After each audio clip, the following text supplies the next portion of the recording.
Assalamualaikum, selamat datang kembali di channel Wasil Aceh. Bagi yang belum subscribe, klik subscribe-nya ya. Dan aktifkan lonceng notifikasi agar kamu nggak ketinggalan di video berikutnya. Di video kali ini saya akan mencoba membuat cucur pelangi, tapi kali ini resepnya pakai santan. Kue cucurnya gurih banget loh nantinya, simak sampai habis ya, dan jangan di skip. Pertama, kita rebus dulu santan, daun pandan, dan garam. Setelah pandannya layu dan beraroma, ini nanti dimatiin dan diangkat santannya, tunggu hingga dingin. Setelah itu masukkan gula pasirnya atau gula putihnya. Untuk takarannya teman-teman bisa lihat di kolom deskripsi. Kemudian ini ada tepung beras, terigu, dan ini dicampur, diaduk. Setelah itu masukkan santan tadi yang udah dikasih gula pasir.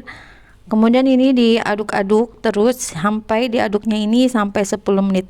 Nah teman-teman, kalau mau pakai mixer, ini aku pakai mixer. Aku ingin coba hasil kue cucur pakai mixer itu seperti apa. Semakin sering diaduk atau dikocok dengan mixer, ini nanti kue cucurnya ini akan semakin bagus hasilnya.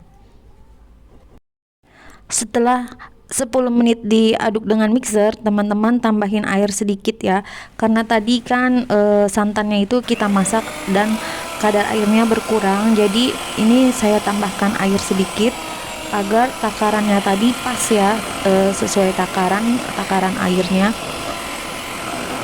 Setelah 10 menit ini diaduk dengan mixer, teman-teman, ini selesai ya. Nanti ini adonan kue cucurnya kita tutup dan kita diamkan, kita istirahatkan ini kurang lebihnya 6-8 jam. Ini aku istirahatkan selama 8 jam, hasilnya seperti ini. Kemudian ini diaduk-aduk lagi karena dia itu mengental. Jadi ini diaduk-aduk lagi adonannya. Ini kira-kira 5 menit ya diaduknya. Diaduknya boleh dengan spatula, boleh juga dengan mixer kembali ya. Setelah diaduk, kemudian adonannya ini aku bagi menjadi dua. Ini nanti aku beli pewarna. Ini aku bagi rata ya teman-teman. Yang pertama itu aku beri warna merah. Ini warna merah ini sangat indah, jadi aku pakai warna merah.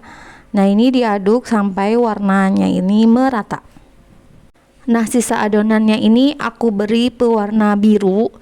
Ini pewarna makanan ya tentunya teman-teman. Kemudian diaduk hingga warna birunya ini merata juga. Nah kemudian kalau udah ini kita tinggal goreng ya teman-teman. Ini aku ambil beberapa sendok yang warna merah. Ini kira-kira 4 sendok ya teman-teman.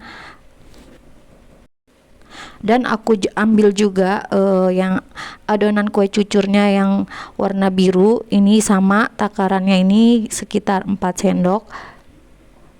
Sebelumnya aku udah panaskan minyak dulu ya teman-teman. Nah untuk minyaknya ini nanti teman-teman, minyaknya ini harus panas tapi jangan terlalu panas.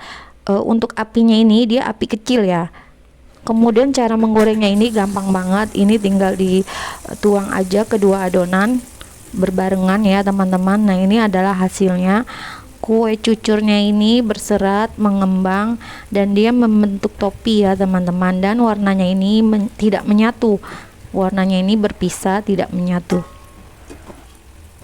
Kemudian ini dibalik dan nggak perlu nunggu lama, ini langsung aja diangkat ya teman-teman. Perhatikan, aku ulangi lagi, ini naruhnya ini berbarengan, naruh ke minyaknya, dan minyaknya ini harus di api yang kecil ya teman-teman, tapi panas. Jangan terlalu panas, nanti kuenya ini tidak berserat. Bahkan nanti kalau terlalu panas minyaknya, kuenya ini nanti kue cucur ini akan mengembung. Nah ini jadinya cakep banget ya teman-teman, bertopi dan warnanya juga cerah, dan warnanya ini tidak menyatu, dia berpisah. Sebenarnya mudah banget sih teman-teman membuat kue cucur itu, cuma emang kita itu harus telaten dan tahu trik untuk menggorengnya, terutama itu ada di minyaknya ya teman-teman.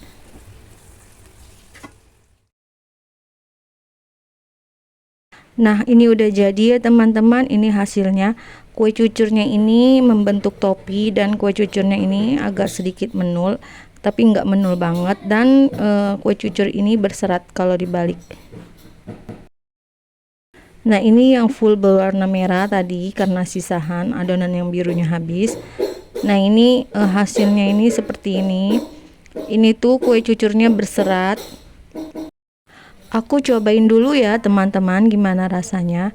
Kue cucurnya ini lembut banget, wangi pandan, dan juga ini gurih ya teman-teman. Manisnya itu pas banget, nggak terlalu manis, dan ini cocok banget untuk sarapan. Nah teman-teman, gimana? Mudah kan cara membuatnya? Selamat mencoba ya. Terima kasih sudah menonton. Jangan lupa like, share, dan subscribe video saya. Dan mohon maaf jika ada kekurangan dan salah-salah kata. Wassalamualaikum.